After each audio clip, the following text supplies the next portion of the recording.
জোনাইৰ অসমৰ অঞ্চল সীমান্তৰ বহু খেতিয়কৰ আশাত চেঁচা পানী কৃষকে মজুত কৰি ৰখা বুজন পৰিমাণৰ গোমধান বিনষ্ট হোৱাত শংকিত হৈছে কৃষকসকল বজাৰত উপলব্ধ একাংশ কোম্পানীৰ গোমধানৰ বীজসমূহ নিম্নমানৰ হোৱাৰ বাবেই এনেদৰে ফসল বিনষ্ট হোৱাৰ আশংকা বিভিন্ন প্ৰতিষ্ঠানৰ ঋণ লৈ কৰা গোমধান বিনষ্ট হোৱা দিগবিদিক হেৰুৱাই পেলাইছে কৃষকসকলে আৰু এই ক্ষেত্ৰত কৃষি বিভাগেও কোনো ধৰণৰ ব্যৱস্থা গ্ৰহণ নকৰাৰ গুৰুতৰ অভিযোগ উত্থাপন হৈছে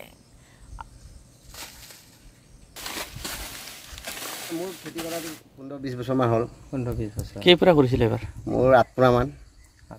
বীজটো ভালে আছে কিন্তু যেতিয়া আমি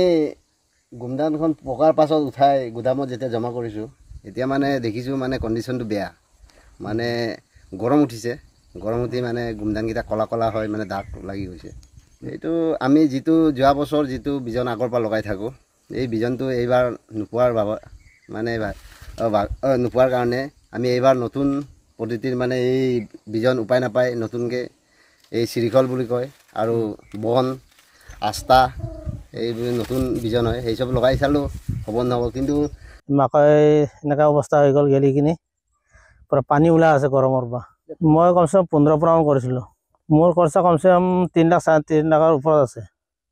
এটা এইটো মই এটা ক'ব নোৱাৰে কি কাৰণে গেলিছে আগতে এনে গেলা নাছিল এবাৰ মাকৈ বিজনটো এনে গেলিছে এটা কেনেকা ইয়াক মই কি কৰি মেকআপ কৰিব এইটো মই এতিয়া নোৱাৰো